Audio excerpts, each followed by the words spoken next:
Hello, everybody, and thank you for tuning in. Today, in light of recent events, I will be reciting for you the famous Iron Curtain speech done by Winston Churchill in Westminster College in Fulton, Missouri on Tuesday, March 5th, 1946. Also, if you want to learn anything about Winston Churchill, I will leave a link to his Wikipedia article in the description. But now on with the show. This is An Iron Curtain by Winston Churchill. I am glad to come to Westminster College this afternoon, and am complimented that you should give me a degree. The name Westminster is somehow familiar to me. I seem to have heard of it before. Indeed, it was at Westminster that I received a very large part of my education in politics, dialectic, rhetoric, and one or two other things. It is also an honor, ladies and gentlemen, perhaps almost unique, for a private visitor to be introduced to an academic audience by the President of the United States, amid his heavy burdens and duties and responsibilities, unsought but not reconciled from. The President has traveled 1,000 miles to dignify and magnify our meeting here today, and give me an opportunity of addressing this kindred nation, as well as my own countrymen across the ocean, and perhaps some other countries too. The President has told you that it is his wish, as I am sure it is yours, that I should have full liberty to give my true and faithful counsel in these anxious and baffling times. I shall certainly avail myself of this freedom, and feel the more right to do so, because any private ambitions I may have cherished in my younger days have been satisfied beyond my wildest dreams. Let me, however, make it clear that I have no official mission or status of any kind, and that I speak only for myself. I can therefore allow my mind, with the experience of a lifetime, to play over the problems which beset us on the morrow of our absolute victory in arms, and try to make sure that what has been gained with so much sacrifice and suffering shall be preserved for the future glory and safety of mankind. The United States stands at this time at the pinnacle of world power. It is a solemn moment for the American democracy. With primacy in power is also joined an awe-inspiring accountability to the future. As you look around you, you must feel not only the sense of duty done, but also feel anxiety lest you fall below the level of achievement. Opportunity is here now, clear and shining, for both our countries. To reject it, or ignore it, or fritter it away, will bring upon us all the long reproaches of the aftertime. It is necessary that constancy of mind, persistency of purpose, and the grand simplicity of decision shall guide and rule the conduct of the English-speaking peoples, and peace as they did in war. We must, and I believe we shall, prove ourselves equal to this severe requirement. A shadow has fallen upon the scenes so lately lighted by the Allied victory. Nobody knows what Soviet Russia and its Communist International Organization intends to do in the immediate future, or what are the limits, if any, to their expansive and proselytizing tendencies.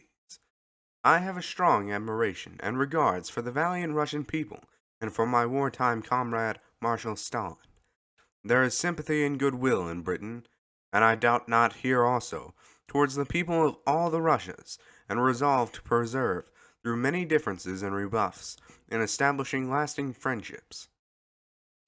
We understand the Russian need to be secure on her western frontiers by the removal of all possibility of German aggression. We welcome Russia to her rightful place among the leading nations of the world. Above all, we welcome constant and frequent and growing contacts between the Russian people and our own people on both sides of the Atlantic. It is my duty, however, for I am sure you would wish me to state the facts as I see them to you, to place before you certain facts about the present position in Europe. From Stettin in the Baltic to Trieste in the Adriatic, an iron curtain has descended across the continent.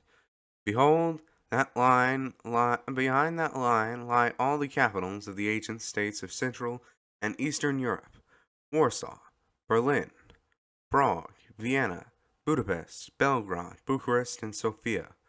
All these famous cities and the populations around them lie in what I must call the Soviet sphere, and are all subject in one form or another, not only to Soviet influence, but to a very high end, and in some cases, increasing measures of control from Moscow.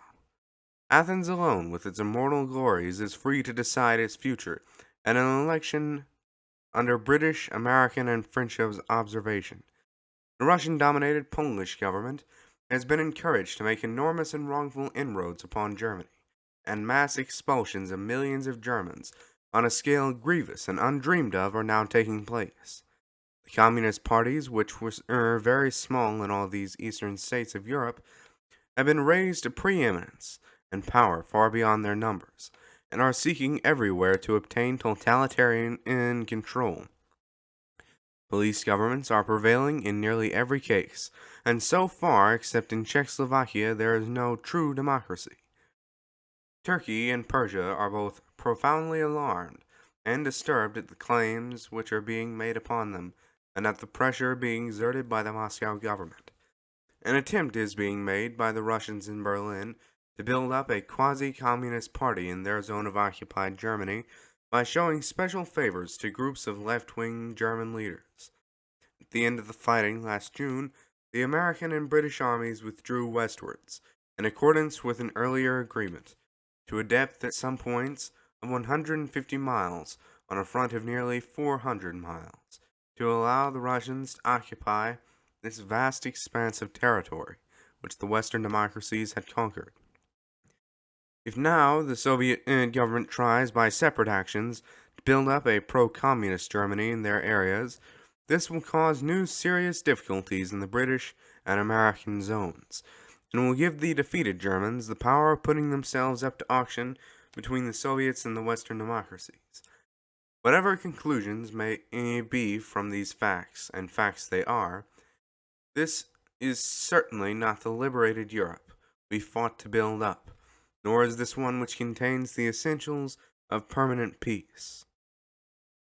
From what I have seen of our Russian friends and allies during this war, I am convinced that there is nothing they admire so much as strength, and there is nothing for which they have less respect than for weakness, especially military weakness. For that reason, the old doctrine of a balance of power is unsound. We cannot afford, if we can help it, to work on narrow margins, offering temptations to a trial of strength. The Western democracies stand in strict adherence to the principles of the United Nations Charter. Their influence for furthering these principles will be immense, and no one is likely to molest them.